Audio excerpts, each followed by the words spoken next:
up to me and said, I want to apologize. I used to be with people that, spoke ill of you, and I participated and this and that, and I want to ask your forgiveness. I just, أَيَعْجِزُ أَحَدُكُمْ أَنْ يَكُونَ أَلَّا يَكُونَ كَأَبِي ضَمْضَمْ? Is one of you incapable of being like Abu Damdam? They said, who's Abu Damdam, Ya Rasulullah? And he said, كَانَ يَتَصَدَّقُ بِعِرْضِهِ. He used to just give as sadaqah what people say about him. Because people are going to talk about you, especially if you're in any position of, it doesn't matter if you're the head of the street sweepers are going to talk about you. That's the way it goes. So if you're in any position of tasaddur, of being in the forefront of anything or in front of people, there's always going to be people that are going to talk for different reasons. Some people are envious. Some people are hypercritical. Some people are critical and you might do things that warrant criticism. But that's just the way it is. So if you're in any position like that, you just have to have thick skin and not take it seriously. And for most people, it's like the man who came and he said, did you know Sidi so-and-so said such and such about you? He just said, didn't Shaitan find anybody else other than you to come tell me about this? You're the only person Shaitan could find. So you have to feel sorry for people that's what they're doing. Talking about other people. People seem to enjoy it. Ishtirar, the yajtar, the Arabs call it ishtirar, chewing the cud. I mean, we say in English, let's go chew the cud. And people talk about the same thing over and over and over again. And they talk about the same people. Because people like soap operas. I have never liked soap operas. I can't watch soap opera. I could never watch a soap opera, right? But people love soap operas. They love drama. They love all the, did you hear? And so. And you know what? You're never going to believe this. Wait till you hear this. Oh my God.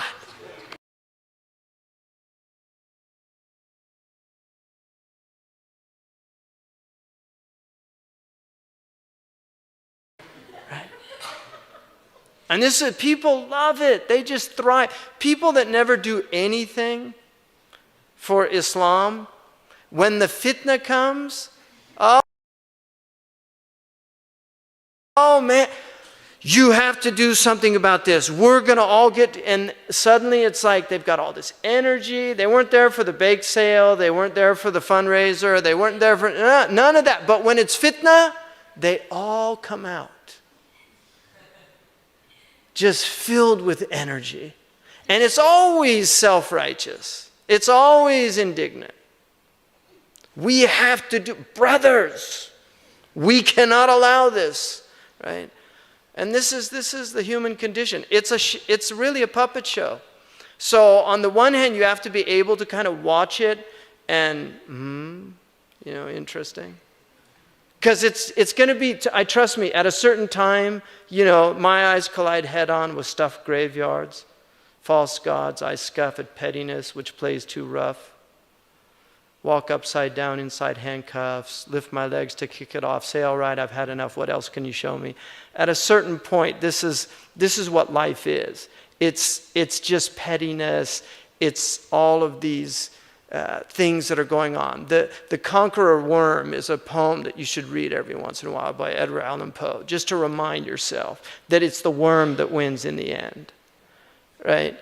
I mean, this pathetic shadow show that's going on all around us. And it's the same dramas. It's nothing different. It's been going on for millennia.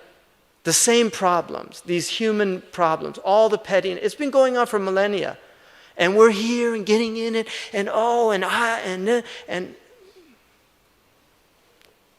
if you want to join in, that's fine. But at a certain point, all of these people checked out. That's what they did. They just said, you know what? I'm not going to participate in this game. I'm just not. And those people became healers. Because what we're really dealing with here on this planet, we are in an insane asylum. Really. We're all in an insane asylum. It's all dysfunctionality everywhere you look. You just look at people, they're mad. People are stark raving mad. They're lunatics. They're having hot dog eating contests, right? Really. They're committing suicide because they didn't get a high enough grade on their entrance examination, right? I mean, it's a madhouse. And once you realize that, you have to just say, there's a couple of things I can do. One, I can get out of this place, which is what certain traditions do. They call them hermits. They just go off into and the Prophet ﷺ gave that option, right? He gave that option, especially towards the end of time. He said the best place for people to go is just into the mountains with some goats and just get out of there, because it's going to get so crazy. People are going to be so mad, and you're going to be under so much pressure and stress all the time. And so he said the best people are the people that are patient with the harm that other people cause them. خَيْرُكُمْ مَنْ خَالَطَ النَّاسِ وَصَبَرَ عَلَى أَذَاهُمْ. The best of you are those who mix with the people and they're patient with all their harm. And so at that point, if you're one of those people, if you can show patience, if you can show forbearance, if you can show kindness, then you become either a ward in the madhouse, right? You just start helping people. No, come over here, dear. You need to get inside your room, sit down, dinner's coming, right? Or you actually become a physician or a nurse, right? And actually start helping people. Because people can be cured. They can be cured. And so that's what he's saying. Don't cause harm to people. Don't do these things. It's just not a good thing to do. And then nathu sirrihi wa jasu khabrihi, spreading people's secrets. People love to do this. Tell you about so-and-so, and oh, you'll never believe it. And they do this. And what do you have to ask yourself? What you want for yourself. The golden rule, do unto others as you'd have them do unto you. Right? I mean, that's a golden rule in every tradition. Confucius said it. Jesus ﷺ said it. The Prophet ﷺ said it. لا يؤمن أحدكم حتى يحب لأخيه ما يحب لنفسه. عامل الناس بحسن الخلق. Treat people with the best of character because you want to be treated with the best of character. So that's what he's saying, is that don't spread people's secrets.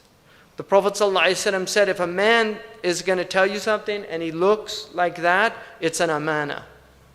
In other words, he doesn't want you to say it to anybody. The Prophet ﷺ said, al-majarisu bil-amanat, that gatherings are sacred trust. One of the things that is mentioned in the Imam al-Sha'rani mentions about people that ينتسب للعلم والصلاح, people that have knowledge and they're known for their righteousness. He said they'll say things in gatherings that will cause great calamities in a town. And people will go and say, so-and-so said it, and لا يتهم. He wouldn't say it if it wasn't true. And Imam Sha'rani says, these people are mufsidun fil ard. They're not righteous people. But this and that was in his time. So he's warning us about that. And then jassu khabrihi, like going and tajassus, wala tajassasu. Don't go and try to find out about such and such. And people get obsessed with other people. And now with the internet, it's amazing.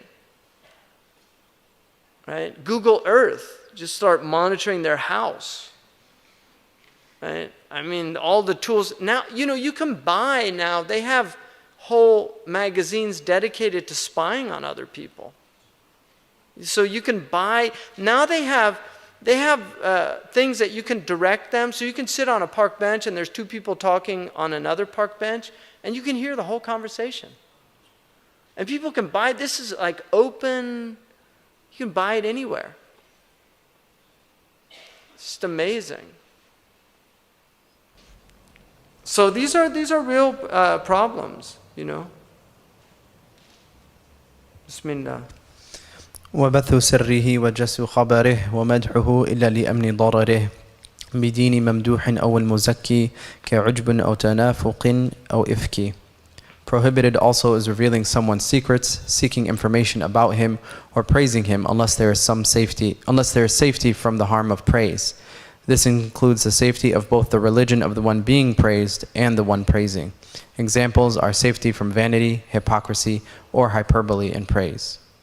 So, midh is related to hamd. They share the ishtiqaq of the letters. In Arabic, when you have the same letters in a root, they usually have a shared meaning. So you have like ilm, amal, and lama', which is knowledge, action, and brilliance. And a great scholar is called al-ma'i, which is like we say in English, he's brilliant. And so madh and hamd are related. The ha, the dal, and the mim. And so madh is a type of hamd. It's a type of praise. The madah, like we praise the Prophet ﷺ, those are called madayah, of praising the Prophet ﷺ. The Prophet ﷺ, though, was very wary of praise, especially to people's faces. It's very dangerous to praise people. And so he tended not to encourage that. He did praise people on occasion, and it depends on the state of the person, and that's a type of firasa that is needed, because some people need encouragement. Other people, it will cause ujub, vanity to come into their hearts, kibr, arrogance. So it depends. But generally, praise is not a good thing. In our culture, we have the disease of self-esteem. This idea that you have to praise people.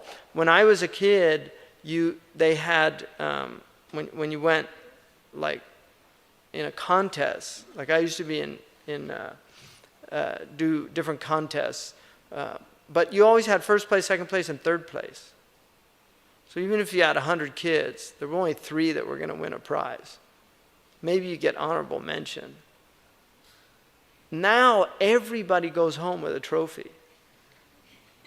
I'm serious. Like, it shocked me because our son studied martial arts, and we would go and we went to these martial arts contests, and they'd get a trophy for losing. It really bothered me. Because what it does is it just encourages mediocrity. And you want democracy in a culture. It's a good thing to have people involved in the politics, but in those things that demand talent, you don't want democracy. You don't want everybody getting up and reading their poems. This is what YouTube does. Everybody becomes a singer, American Idol. All these people that want to really it's just tragic. It's just so tragic. And this idea that we have to praise them and clap and no, it's good, and it has self-esteem, and you don't, right? No, it encourages people to create the kind of culture that we're living in. Turkey was a culture of excellence, ihsan, itqan. If you want, calligraphy. I showed today, we had a calligrapher, and I showed him some calligraphy that was done. And he was just like, he didn't even look at it. He couldn't look at it. He just put, and it was like painful. And it's like having Yasha Heifetz, and then you bring out your violin and kind of squeak a few notes out. Which is not to say that people need to learn. They start somewhere, but you don't want them performing when they don't know anything. And this is what the culture preserves. I remember one night, we had this poetry reading thing years ago, and people got up and read all these poems. Some people wrote poems like a few minutes before they went up, and they were horrible, one after another. It was just terrible poems. And I remember Dr. Winter, he just said, it'd be better if they memorized a good poem and recited it. That's what people used to do. They used to memorize poems they loved, and then they would recite them. And so,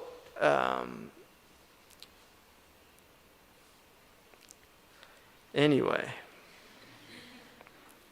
So, praising people is not a good thing. Generally, it's just not a good thing. Even people that warrant praise, it's not a good thing to praise people. And our tradition is about self-effacement. It's about getting rid of the ego. It's not about inflating the ego. And we've got monsters walking around with inflated egos, prima donnas, dilettantes, all these horrible people that cause. I mean, there was a American folk singer